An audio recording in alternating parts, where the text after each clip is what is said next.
आपको अभी इस वीडियो के अंदर तीन चीज़ें दिखाई दे रही होगी। नंबर वन क्या है, this is highlighter. Number second क्या है, हाइलाइटर की केप। एंड नंबर थर्ड क्या है, दिस इज़ स्केल। एंड जो हाइलाइटर है इन्हें आपको क्या समझना है, प्लेटलेट। मतलब कि इस वीडियो के अंदर आपको अभी टू प्लेटलेट दिखाई दे रही है। एंड जो हाइलाइटर की केप है इन्हें आपको क्या समझना है, glycoprotein second B third A receptor. And जो स्केल है इसे आपको क्या समझना है, दिस इज फाइब्रिनोजन। और अब मैं क्या कर रहा हूँ, जो हाइलाइटर है इससे इसकी केप को अटैच कर रहा हूँ। तो देखिए मैंने अटैच कर दिया। मतलब कि प्लेटलेट के ऊपर मैंने क्या लगा दिए, glycoprotein second B third A receptor. Highlighter के ऊपर मैं केप लगा रहा हूँ। मतलब कि प्लेटलेट के ऊपर मैंने glycoprotein second B third A receptor लगा दिया। और अब मैं क्या कर रहा हूँ, जो स्केल है उसे लगा रहा हूँ हाइलाइटर की केप के ऊपर। मतलब कि प्लेटलेट के ऊपर जो glycoprotein second B third A receptor है इससे कौन अटैच हो गई, स्केल, यानी कि फाइब्रिनोजन।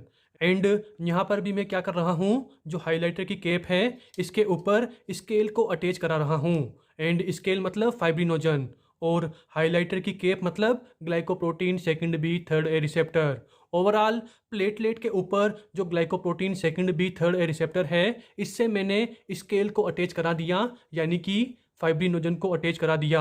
एंड आपको अभी इस वीडियो के अंदर टू प्लेटलेट्स आपस में कनेक्ट दिखाई दे रही होगी। एंड इसे ही हम क्या बोलते हैं, प्लेटलेट एग्रीगेशन। देखिए एडहीशन मत बोल देना, क्या बोलना है, platelet aggregation. And platelet aggregation इसका मतलब क्या होता है कि बिटवीन प्लेटलेट्स बॉन्ड बन रहा है। देखिए ना, टू प्लेटलेट्स आपस में कनेक्ट हो गई। और जो ये कनेक्शन है ये किसके थ्रू हुआ है, मतलब कि कौन से रिसेप्टर के थ्रू हुआ है, glycoprotein second B third A receptor. और देखिए जो ये रिसेप्टर होता है ना, इससे VWF यानी कि वोन विली ब्रेंड फैक्टर ये भी अटैच हो सकता है। मतलब कि हाइलाइटर की केप यानी कि glycoprotein second B third A receptor, इससे फाइब्रिनोजन भी अटैच हो सकता है। और VWF यानी कि वोन विली ब्रेंड फैक्टर ये भी अटैच हो सकता है। और फाइब्रिनोजन इसकी बात तो मैंने कर ली। अरे यार, स्केल क्या है, फाइब्रिनोजन। और स्केल किससे अटैच है, हाइलाइटर की कैप से, यानी कि glycoprotein second B third A receptor से। एंड आगे की वीडियो के अंदर जो glycoprotein second B third A receptor होता है ना, तो इसके बारे में मैं आपको टू पॉइंट बताऊंगा। फर्स्ट पॉइंट क्या होगा कि ड्यू टू सम रीजन, मतलब कि कोई जेनेटिक कोज हो गया या फिर कोई और रीजन हो गया जिसकी वजह से जो glycoprotein second B third A receptor है इसकी डेफिशिएंसी हो गई। एंड ऑफ कोर्स अगर glycoprotein second B third A receptor इसकी डेफिशिएंसी हो गई तो ऑफ कोर्स ये वाला रिसेप्टर प्लेटलेट के ऊपर नहीं मिलेगा। अगर प्लेटलेट के ऊपर glycoprotein second B third A receptor नहीं मिलेगा तो ऑफ कोर्स जो प्लेटलेट का एग्रीगेशन है, मतलब कि बिटवीन प्लेटलेट जो बॉन्ड बनता है वो नहीं बन पाएगा। ओवरऑल न्यू है कि due to deficiency of glycoprotein second B third A receptor क्या होगा, प्लेटलेट एग्रीगेशन नहीं हो पाएगा, आपस में प्लेटलेट्स नहीं जुड़ पाएगी। एंड इसे हम क्या बोलते हैं, ग्लेंजमान थ्रोम्बोस्थीनिया। आपको अभी स्क्रीन के ऊपर दिखाई दे रहा होगा। एंड ग्लेंजमान थ्रोम्बोस्थीनिया इसका मतलब क्या होता है कि प्लेटलेट एग्रीगेशन ये नहीं हो पा रहा है। और क्यों नहीं हो पा रहा है, क्योंकि प्लेटलेट्स के ऊपर जो glycoprotein second B third receptor है इसकी डेफिशिएंसी हो गई। और जो डेफिशिएंसी है उसका कोई भी कोज हो सकता है, मैं कोज की बात नहीं कर रहा हूँ। ओवरऑल जो ग्लेंजमान थ्रोम्बोस्थीनिया है ना, इसका मतलब क्या होता है कि प्लेटलेट एग्रीगेशन ये प्रॉपरली नहीं हो पा रहा है। प्लेटलेट एग्रीगेशन में क्या हो गया, डिफेक्ट हो गया। एंड अब हम आते हैं हमारे सेकंड पॉइंट के ऊपर कि ऐसी कौन सी ड्रग होती है जो glycoprotein second B third A receptor इसे इनहिबिट करती है।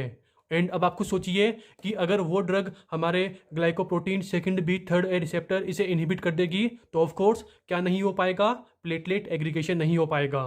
ओवरऑल अब मैं क्या बात करने वाला हूँ, glycoprotein second B third A receptor inhibitor के बारे में। एंड इसके अंदर आप टोटल 3 ड्रग पढ़ते हो।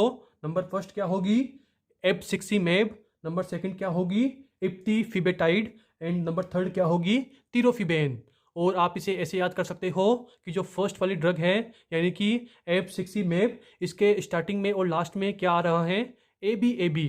देखिए गौर से, एबसिक्सिमेब स्टार्टिंग में भी ए बी है, लास्ट में भी ए बी है। एंड सेकंड ड्रग कौन सी है, इप्तीफिबेटाइड।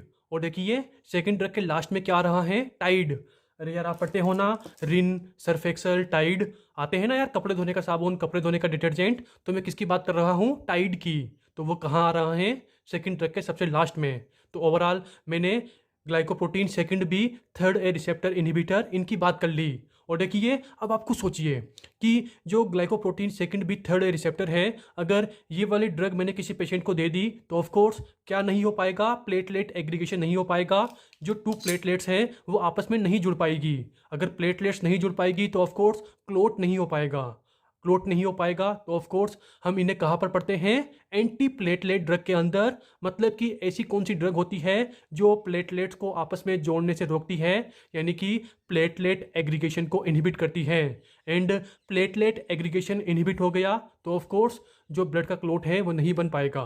कॉमन सी बात है। ओके, तो जो glycoprotein second B third A inhibitor है, इन्हें आप कहाँ पढ़ते हो, एंटी प्लेटलेट ड्रग के अंदर। मतलब कि जब आप फार्मेकोलॉजी पढ़ोगे तब आप इन तीनों ड्रग को पढ़ोगे, एब्सिक्सिमेब, तिरोफिबेन एंड इप्तिफिबेटाइड। ओके, और आज की वीडियो यहीं पर फिनिश होती है।